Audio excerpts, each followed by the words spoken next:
go, cornflakes in Jordan.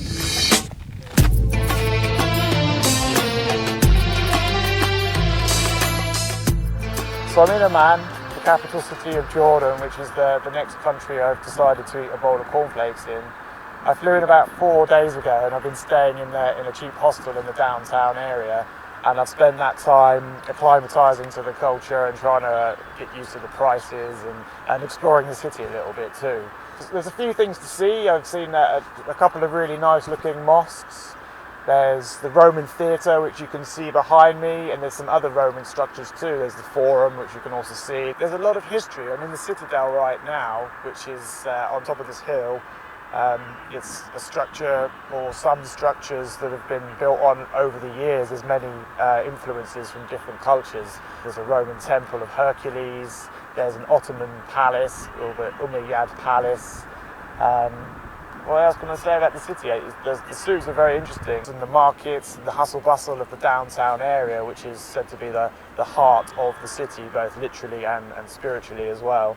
Because yesterday was Friday, I saw some prayers outside one of the mosques, and then there was a protest running through the street. So it's very much it's very important to the people, and it's deep in history. The Jordanian people are quite well educated. There's supposed to be a similar amount of people go to university as in the UK, something like 2.5% of the population. And they're very friendly. I've had coffee bought for me and so many welcomes from different people. Thank you very much. No problem. You are welcome. You are welcome in Jordan. Thank you very much. After a few days I got bored walking around Amman, so I went on a couple of day-long road trips.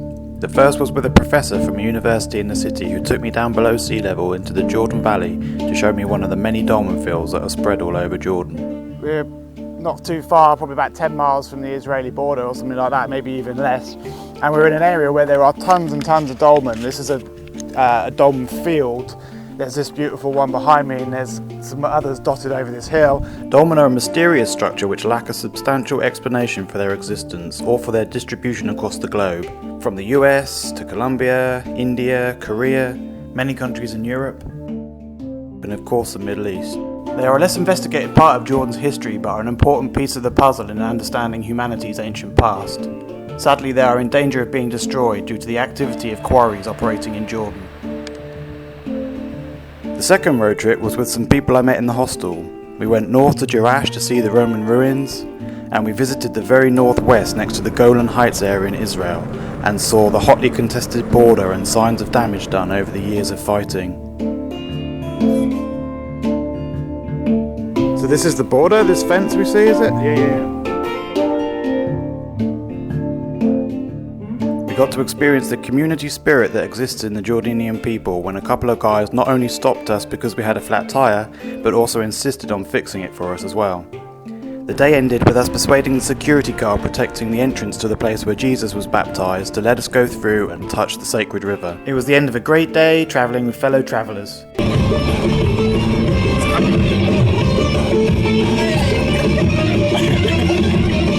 For food in Amman, I found myself a cheap place that does really great falafel and lived off that for a week. But I did go to a few restaurants for the experience, and when I saw lamb's brain on the menu, I had to try it. Bon appetit. Where do I start though? Yeah. Without sauce, come on. Pure.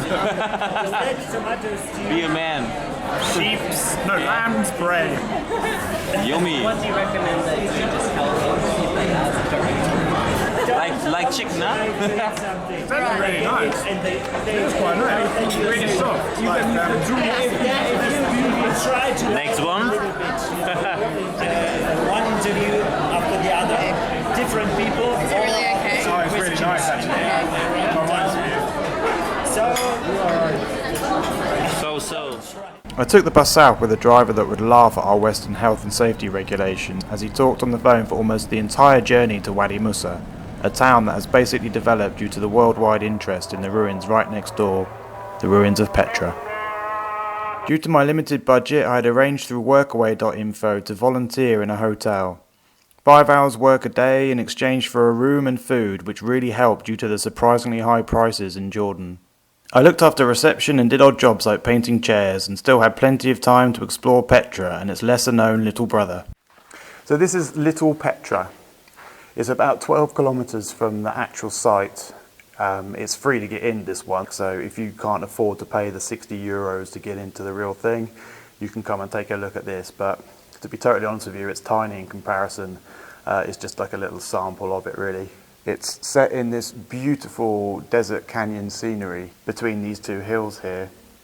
You can see what it consists of. It's basically temples and structures carved into the side of the rock, and evidence of water channeling coming off of these hills and going into these chambers. So they obviously had to use the water and save it up. So it's supposed to be older than Petra itself. It's alleged that the civilization that came here before built this first, and then when the population got so big, they moved to the actual Petra site. Amazing, it's impressive, but if I'm honest with you, it's not enough. I'm going to have to go in to Petra to see the real thing.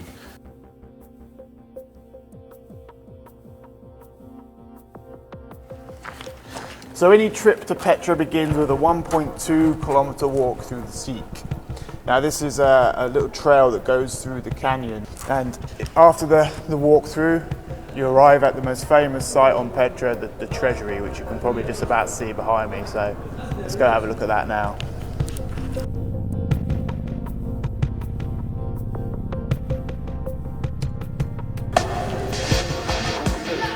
It's pretty amazing.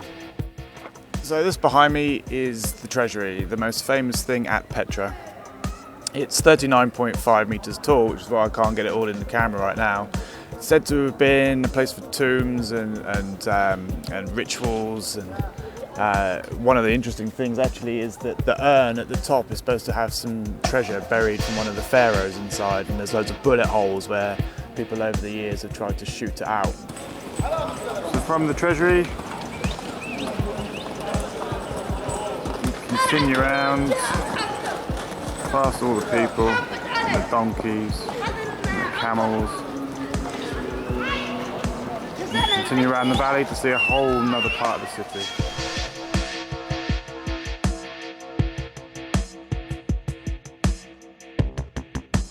We walked all over the huge complex and were struck by the large temple-like structures we saw.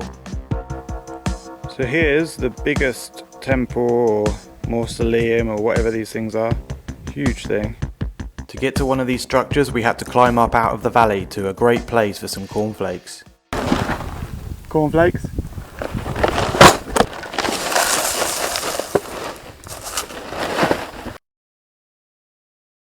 Right, so this is the monastery in Petra. We've climbed 950 steps to get up here. We're at the top of the mountains. You can see Wadi Araba this way, or towards Israel. It's a lovely day actually, even though it's February. And I'm about to cornflakeify my 66th country. What can we say? What can I say about Petra? Petra it's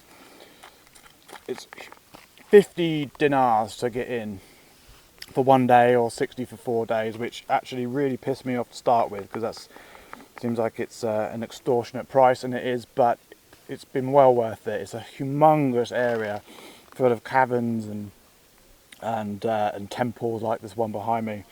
Really, really worth it. Beautiful. So there you go. That's probably as exciting as eating cornflakes can get.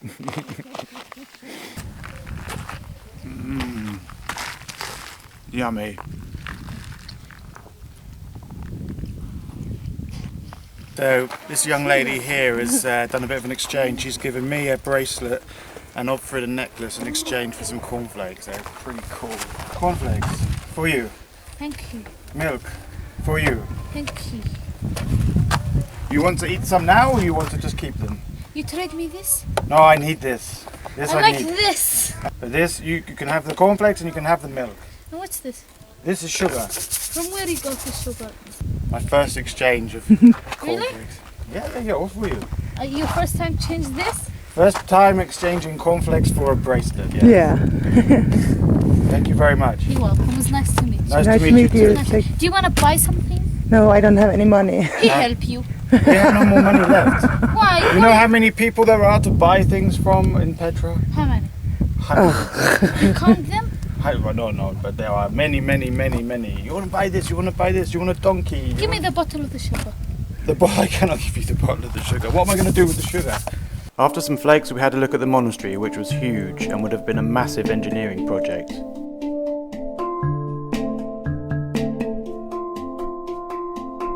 Look how big the doorway is. Massive. We met with a local author called Mamoon who talked us through some of his alternative theories about Petra being created to serve as a calendar, using the sun and the shadows it forms to measure the times of day and year. He took us to the high place of sacrifice to see some standing stones that form shadows and align with markers on the ground, as well as other rock carvings which seemed to strengthen his theory.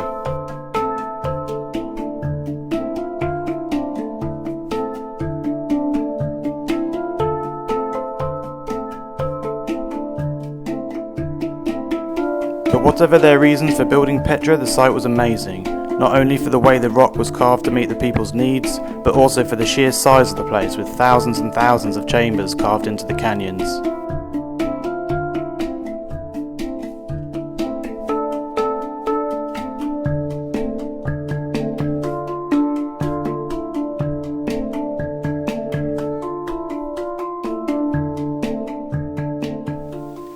So a spot here where they've just cut through the mountain with ease, and there's many sites like this all over Petra.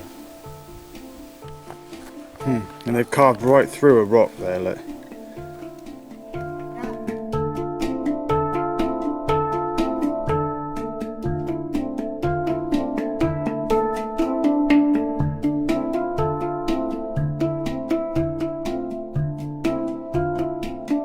So an amazing place, deservedly one of the wonders of the world, and if you ever go yourself, be sure to visit the upper viewpoint overlooking the treasury.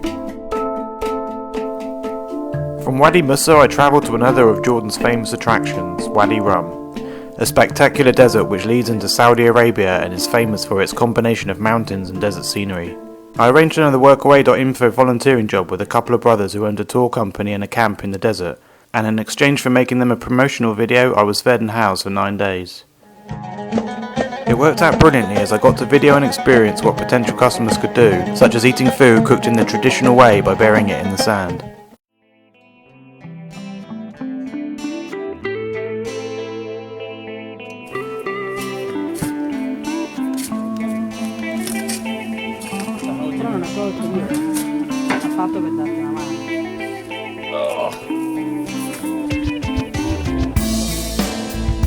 I hurt myself today to see if I still feel. I focus on the pain, the only thing. I hurt myself today in a way. There's no turning back, things will never be the same. Yellow ribbons turn gray, patriotic cliches. Like a fatal car crash, can't seem to look away. I don't know what's before me, I've died inside. But from my rebirth, I see with brand new eyes. The media lies, the government spies. Free world controlled by devils in disguise. The television flickers at rates to hypnotize. Aspartame by the picture, MSG supersized. Another mother cries for her son's lost life. Political greed breeds another genocide. No choices left, stand up and fight. Divided we fall, but united we survive. Now it's time to put the money and the bitches to the side. You'll never truly come up when you live a servant's life. I hurt myself today to see if I still feel. I focus on the pain, the only thing that's true.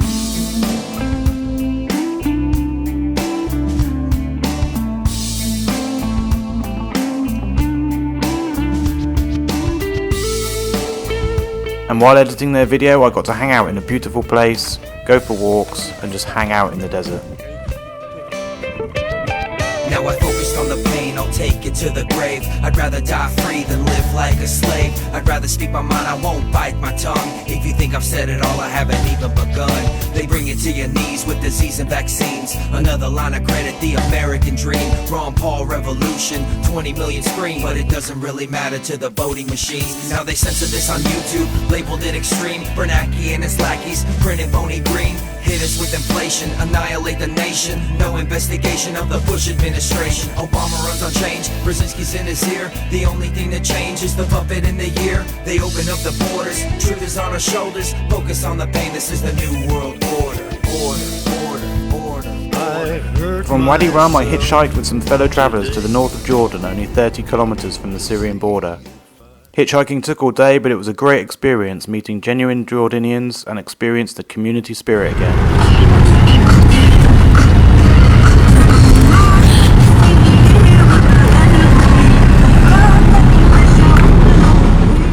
We went to meet Athena Romney, an American artist who was trying to protect a dolmen field that she lived near.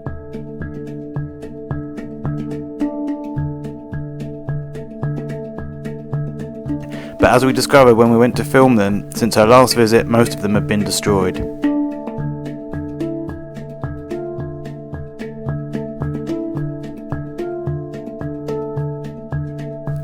Athena was helping Syrian refugees by raising money on a crowdfunding website and making winter clothes for them. Really thick. Yeah. She kindly introduced us to some of the families who agreed to tell us their stories, which I found really chilling as they told us about running from gunfire and explosions and then being rounded up into refugee camps that they described like prison. The ones we met had paid the bribe to the security guards to escape and try and build a life for themselves. Athena was helping by trying to provide work and clothes for some of these poor people. It was fascinating being in a place that tourists don't visit, getting to see how the Jordanians really live, and it was an eye-opener to see the local school that looked more like a prison.